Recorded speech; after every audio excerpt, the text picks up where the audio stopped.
A single film changed everything, and Hollywood panicked. Studios rushed to recreate the magic of space adventure and cosmic fear. Budgets exploded, ideas collided, some projects copied too closely, others tried to outdo the original and lost control. What followed was a wave of expensive sci-fi experiments that blurred the line between imitation and ambition. And hidden inside that chaos are films that deserve another look. Number 12, Message from Space, 1978. There is a moment when cinema stops pretending and starts chasing. That moment came right after Star Wars exploded across the world, and every studio wanted a piece of that cosmic magic. Japan answered fast. Message from Space was not subtle about its intentions. It was bold, loud, and unapologetically derivative, yet strangely fascinating. This film throws you into a galaxy where 8 warriors are chosen to save a distant planet. It feels familiar because it is designed to feel familiar. The structure echoes heroic destiny, the visuals mimic space opera grandeur, and the tone swings wildly between seriousness and spectacle. Yet what makes it worth watching is not originality, it is ambition. The production scale for a Japanese studio at the time was impressive. Costumes were elaborate, set designs were vibrant. Action sequences tried to match Hollywood energy with limited resources but relentless creativity. There is something almost rebellious about how it refuses to hide its influence. Instead, it leans into it. That honesty gives the film a strange charm. It becomes less of a copy and more of a cultural remix. You are not watching perfection. You are watching a studio trying to compete on a global stage. And sometimes that struggle is more interesting than the polished result. But here is the question that lingers. If this was how far Japan pushed the idea, then what happened when Hollywood itself started chasing its own shadow? Number 11. Buck Rogers in the 25th Century, 1979. Television saw the same gold rush and rushed in without hesitation. Buck Rogers in the 25th Century was not just a show, it was a calculated move, a direct attempt to bring the space opera craze into living rooms before audiences could lose interest. And it worked. The story follows a pilot frozen in time who awakens centuries later into a futuristic world. It sounds like classic pulp, and that is exactly the point. The creators understood something important. Audiences did not just want deep philosophy. They wanted adventure. They wanted lasers. They wanted heroes who looked confident, even when everything around them was ridiculous. What makes this project expensive is not just the budget, but the intention behind it. Universal treated it like an event. The pilot film was released theatrically in some markets. Sets were glossy. Effects were ambitious for television. Costumes were flashy, almost theatrical. It was designed to feel big even on a small screen. Yet beneath the spectacle, there is a quiet desperation. Every frame feels like it is trying to capture lightning in a bottle again. The humor, the pacing, the characters all orbit around a single goal. Keep the audience hooked on the fantasy of space adventure. And it raises a sharper question. When television starts copying cinema so aggressively, does it dilute the magic or spread it further than ever before? Number 10. The Black Hole, 1979. A major studio watched the sci-fi revolution and decided it could not stay behind. The Black Hole was not just a response. It was a statement from Walt Disney Productions that even they could enter darker territory if the market demanded it. This film feels different the moment it begins. There is no playful adventure tone. Instead, there is silence, tension, and a creeping sense of dread. A lost spaceship drifts near a black hole, and what they discover inside feels less like science fiction and more like a nightmare wrapped in metal corridors. That shift alone tells you how deeply the industry was reacting. Studios were not just copying surface-level elements. They were experimenting with tone, trying to find a new edge. The budget was enormous for its time, and it shows. The visual effects were groundbreaking, with detailed miniatures and complex camera work. The design of the ship itself feels like a cathedral in space. Cold, empty, and haunting. Even the robots feel unsettling rather than friendly. What makes it worth watching today is not just the spectacle, it is the ambition. This was a studio known for safe storytelling, stepping into philosophical darkness. The ending alone still divides audiences because it dares to go somewhere unexpected, and that is where the tension grows. If Disney was willing to take risks like this, then how far would other studios go when chasing the same cosmic obsession? Number 9. Moonraker, 1979. There are moments in film history when a franchise changes direction so drastically it almost feels like panic. Moonraker is one of those moments. The world of James Bond had always been grounded in espionage, but suddenly it was floating in space. This was not a creative accident. It was a calculated pivot. After the success of Star Wars, the producers knew audiences wanted spectacle on a cosmic scale. So, Bond went from chasing villains across cities to battling them in orbit. Laser guns replaced traditional weapons. Space stations replaced secret layers. The transformation was immediate and impossible to ignore. The production costs soared, making it one of the most expensive entries in the series at the time. The sets were massive, the effects were ambitious.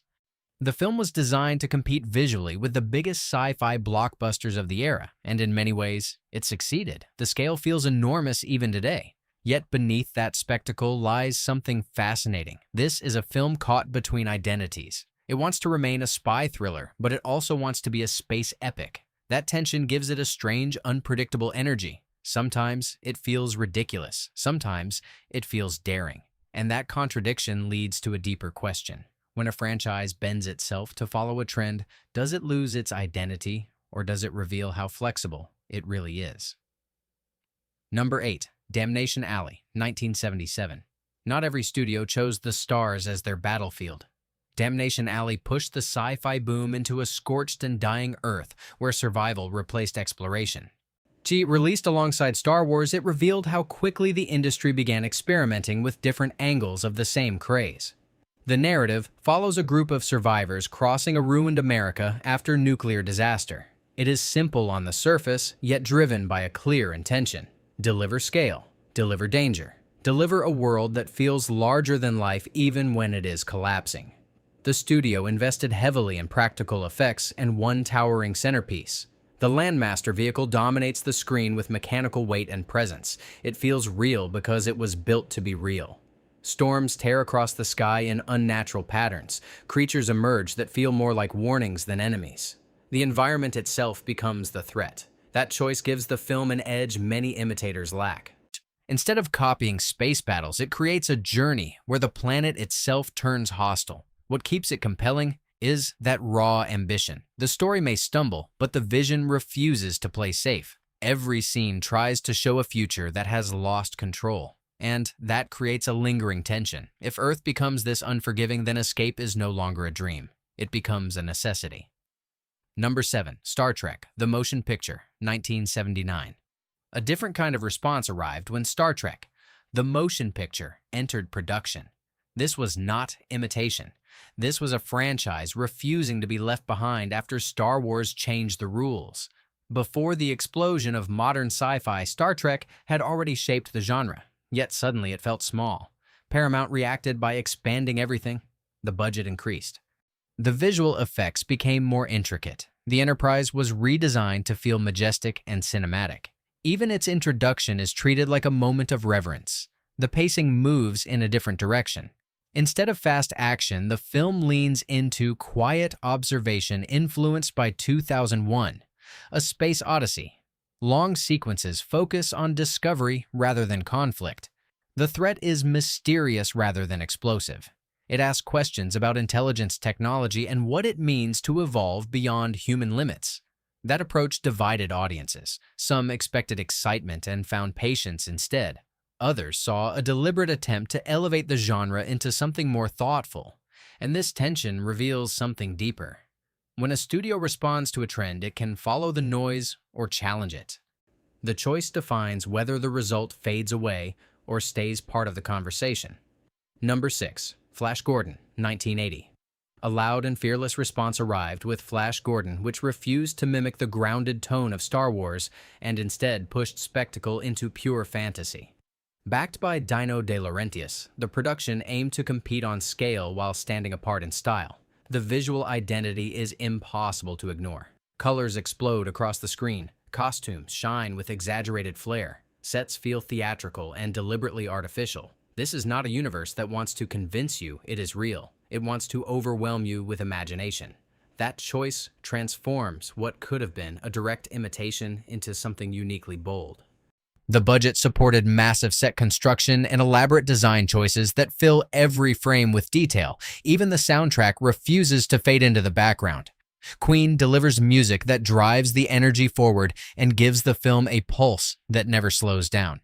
Every scene feels like a performance rather than a simulation of reality. What keeps it relevant is commitment. The film never hesitates. It embraces its tone completely and invites the audience to follow. That confidence turns excess into identity, and that raises a sharper thought. When a film stops trying to imitate and starts amplifying its own voice, does it finally escape the shadow it was born from? Number 5. Saturn III, 1980. A colder and more intimate direction takes shape with Saturn III, which channels the growing influence of Alien into something more psychological than explosive. The setting shrinks, the tone darkens, the danger becomes personal. The story unfolds on a remote research station where isolation becomes the first threat and technology becomes the second. A robot built to assist begins to reflect something far more disturbing. It moves with an unnatural rhythm. It reacts without empathy. It becomes a presence that cannot be reasoned with. That transformation builds tension slowly until it becomes unavoidable. The production carried enough weight to attract major talent, which elevated its visibility in a crowded market. The design of the station feels confined. Corridors stretch into silence. Rooms feel sealed off from the rest of existence. Every choice reinforces the idea that escape is not an option. What makes it worth revisiting is atmosphere. Fear grows through stillness rather than chaos. The film understands that terror in space does not need scale. It needs proximity. And now the question deepens. If machines begin to mirror human flaws without human limits, then what remains of control once that reflection turns against us? Number 4. Battlestar Galactica, 1978. What happens when a television project stops thinking small and decides to challenge the biggest film in the world? Battlestar Galactica is that moment. It did not quietly borrow ideas from Star Wars. It stepped directly into its path and dared to compete. The scale alone tells you everything. This was not typical television. The pilot was treated like a cinematic event with a budget that pushed boundaries for the medium. Space battles were staged with ambition. Ships moved with weight. Explosions filled the screen with intensity. For many viewers, it felt like a movie unfolding inside their homes. But the real hook lies deeper. Humanity is not exploring space here. Humanity is running, fleeing from an unstoppable enemy. That shift changes everything. The tone becomes urgent. Survival replaces adventure. Every jump through space feels like a desperate gamble rather than a heroic mission. The controversy surrounding its similarity to Star Wars only added fuel. Lucasfilm even pursued legal action, which ironically confirmed how close the resemblance was. Yet, despite that shadow, the series carved out its own identity through mythology and emotional stakes. What makes it unforgettable is that tension between imitation and originality. It feels familiar, yet unpredictable at the same time, and that leaves a haunting thought behind. When survival becomes the only goal, does humanity evolve, or does it simply reveal what it truly is? Number 3. Outland, 1981. A shift in tone arrives with Outland, and suddenly the vastness of space feels suffocating rather than liberating. Instead of epic battles, the film traps you inside a mining colony where isolation becomes a weapon. The influence of Alien is impossible to miss, yet the execution takes a different path. This is not about an unknown creature lurking in shadows. This is about human corruption spreading through a closed system where escape is impossible. The danger is not external, it is internal. And that makes it far more unsettling. The production invested heavily in creating a believable environment. The colony feels industrial, functional, oppressive. Every corridor looks worn down by time and pressure. Every character feels like they are carrying a burden that never lifts. The realism pulls you deeper into the tension. At its core, the film mirrors a classic Western structure transplanted into space. One man stands against a system that refuses to change. That familiarity grounds the story even as the setting feels distant and hostile. What makes it compelling is restraint.